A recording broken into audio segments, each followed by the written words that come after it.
News bulletin में आपका स्वागत है। आइए जानते हैं बिहार की 30 फटाफट बड़ी खबरों को। टीआरई 4 के कैंडिडेट्स को पुलिस ने बैरिकेडिंग कर रोक दिया। इस दौरान अभ्यर्थियों का एक डेलीगेशन बीपीएससी अध्यक्ष से मिलने पहुंचा, जबकि कई प्रदर्शनकारी जेपी गोलंबर पर बैठकर विरोध जताते रहे। मुख्यमंत्री नीतीश कुमार ने कहा कि आगे क्या करना है यह देखा जाएगा, और इस दौरान उन्होंने सम्राट चौधरी के कंधे पर हाथ भी रखा। भागलपुर के बाद नवादा में भी एक एंकर ने सम्राट चौधरी को मुख्यमंत्री बता दिया।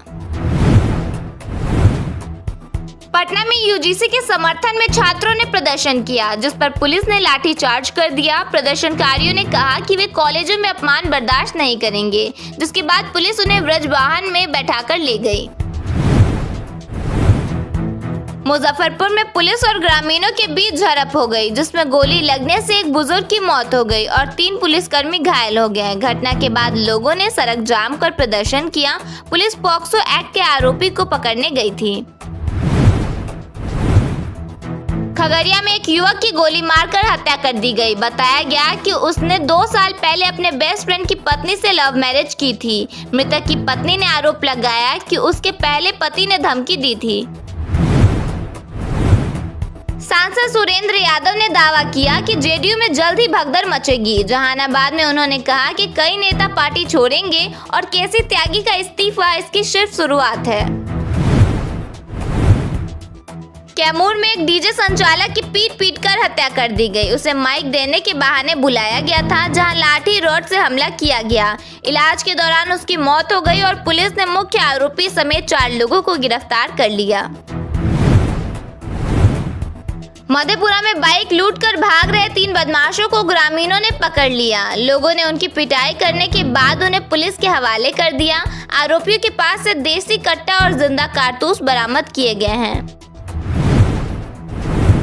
मधुबनी में एक महिला को खंभे से बांधकर पीटा गया। आरोप है कि 10,000 रुपए के कर्ज के बदले उससे 4 लाख रुपए की मांग की जा रही थी। पुलिस ने मौके पर पहुंचकर महिला को बचाया।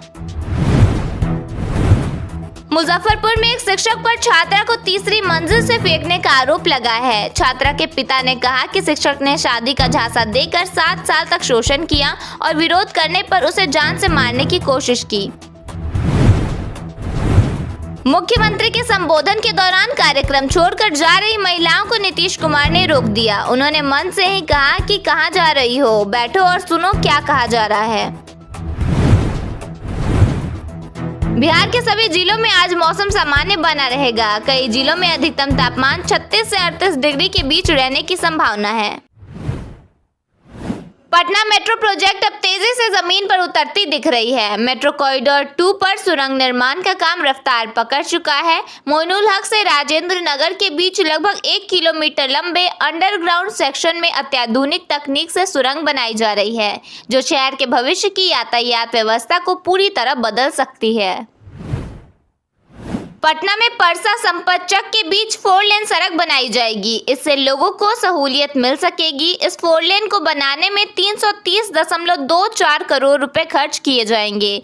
सीएम नीतीश ने इसकी घोषणा पिछले साल 21 फरवरी को की थी।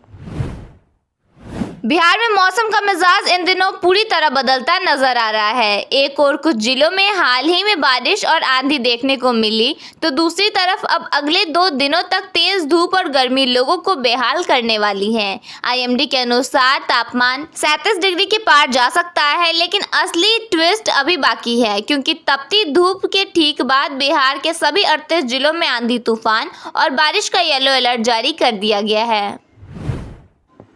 पटना जिले में घरेलू एलपीजी गैस से जुड़ी शिकायतों को लेकर अब लोगों को भटकना नहीं पड़ेगा। जिला प्रशासन ने जमाखोरी, कालाबाजारी और अनियमितताओं पर लगाम लगाने के लिए 24/7 कंट्रोल रूम की व्यवस्था शुरू की है। जमाखोरी या सिलेंडर मिलने में देरी होने पर उपभोक्ता सीधे 0612221910 पर कॉल कर अपनी शिकायत दर्ज करा सकते हैं।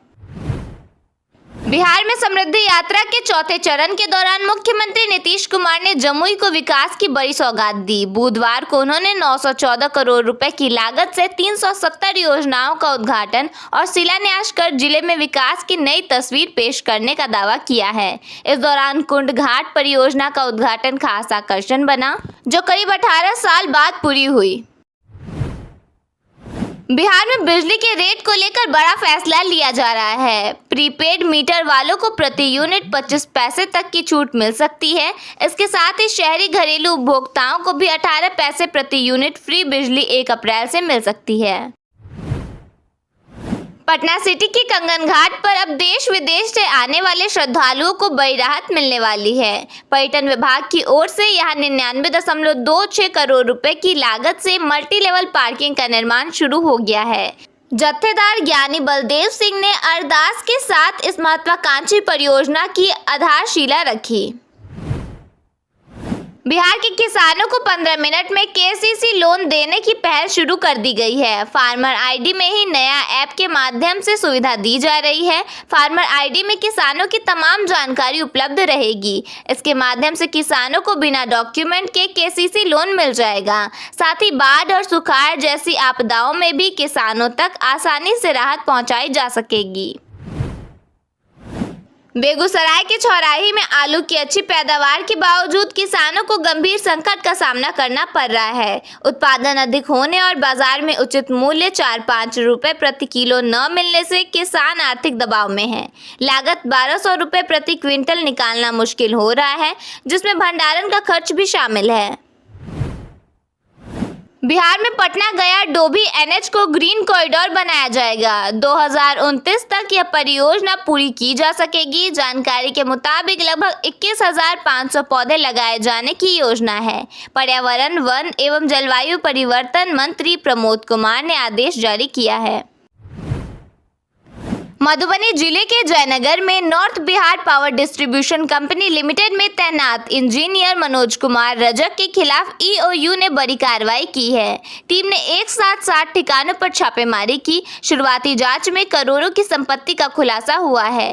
करीब 3 करोड़ रुपए से अधिक की जमीन के दस्तावेज मिले हैं। साथ ही कैश और बैंक बैलेंस भी बरामद हुआ है। कई स्थानों पर गोदाम और मकान का पता चला है। नेपाल में बन रहे बंगले और पत्नी के नाम पेट्रोल पंप की जानकारी भी सामने आई है।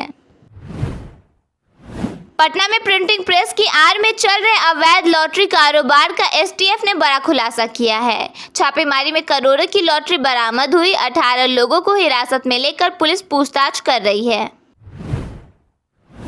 बिहार के लखीसराय में सरकार की फ्री राशन योजना में गड़बड़ी पाई गई है। जांच में सामने आया कि कई संपन्न परिवार भी राशन कार्ड बनवा कर लाभ ले रहे थे। अब ऐसे लोगों पर प्रशासन ने सख्ती शुरू कर दी है। सरकार ने साफ कर दिया है कि कुछ श्रेणी के लोग राशन कार्ड के हकदार नहीं हैं। इसमें 2.5 एकड़ से ज़्यादा जमीन वाले, पीएम किसान सम्मान निधि के लाभुक, इनकम टैक्स देने वाले, सालाना 1.20 लाख से अधिक आय वाले और 4 पहिया वाहन रखने वाले शामिल हैं।